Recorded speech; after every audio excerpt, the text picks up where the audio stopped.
একটা গল্পের কথা আমি লাইব্রেরিতে পড়েছিলাম। খুবই উজ্জীবিত এবং উদ্বুদ্ধকর একটা গল্প। একটা ভালো কথা, একটা ভালো শব্দ কীভাবে একজন দুর্বল ছাত্রকে বিশ্বের একজন মেধাবী মানুষে পরিণত করলো, আর একটা ভালো কথা কীভাবে একটা চোরকে বিশ্ববিখ্যাত একজন ব্যবসায়ীতে পরিণত করলো। অনেককাল আগে একটা দুর্বল ছাত্র ছিল যে স্কুলে পড়া পারতো না। প্রতিদিন স্কুলে আসতো যেত, কিন্তু সে সঠিকভাবে পড়া দিতে পারতো না। এই নিয়ে অভিভাবকের ডাকা হয়, অভিভাবক আসে, তাকে বোঝানো হয়। এক পর্যায়ে একজন শিক্ষক তাকে আলাদাভাবে ডেকে তার কিছু গুণাবলীর কথা তাকে স্মরণ করা হয়, তাকে বলে দেওয়া হয় যে তুমি চেষ্টা করলে ভালো কিছু করতে পারবা, তোমার মধ্যে সে ট্যালেন্ট আছে।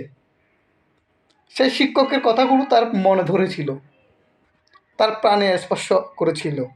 সেদিন থেকে সে অসম্ভব রকমের চেষ্টা চালিয়ে যায়।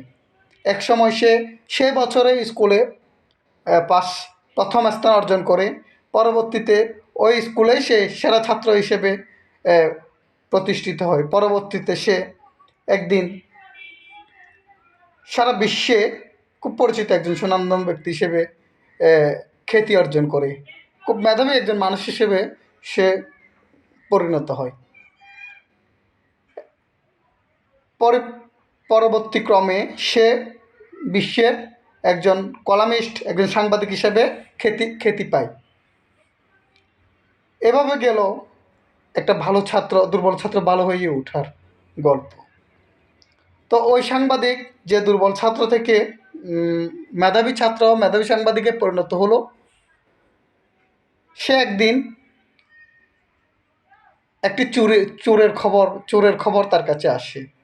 সে একটি ব্যাংক চুরির গল্প তার নজরে আসলে এত সূক্ষ্মভাবে ওই চোর চুরি করে যাকে ধরার কোনো উপায় নেই।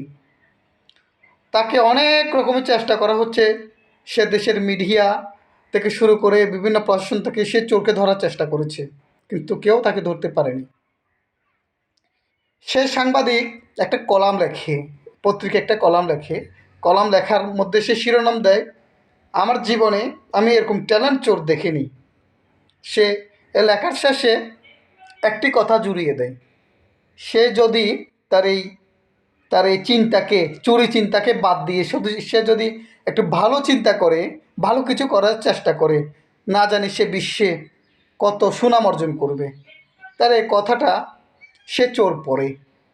পরদিন পত্রিকায় যখন ওই চোর পড়ে, যখন সে তার মেধার পরিচয় পায়, আমি কি আসলেই মেধাবী, সে চুরিবিদ্যা ছেড়ে দিয়ে, তার চুরি কাজ ছেড়ে দিয়ে সে ব্যবসা শুরু করে।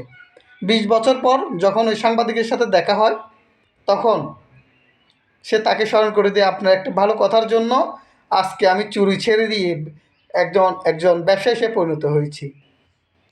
তাই গল্পের একটা শিক্ষা হচ্ছে, দুর্বলতা বা দুর্বল বলে আপনি নিজেকে পিছিয়ে রাখবেন না। আপনার মধ্যে ট্যালেন্ট থাকতে পারে, আপনি সেটাকে খুঁজে বের করুন। হ্যাঁ, অবশ্যই আপনি ভালো কিছু করতে পারবেন, ভালো পথ তৈরি হবে। ধন্যবাদ, ভালো থাকুন, সুস্থ থাকুন।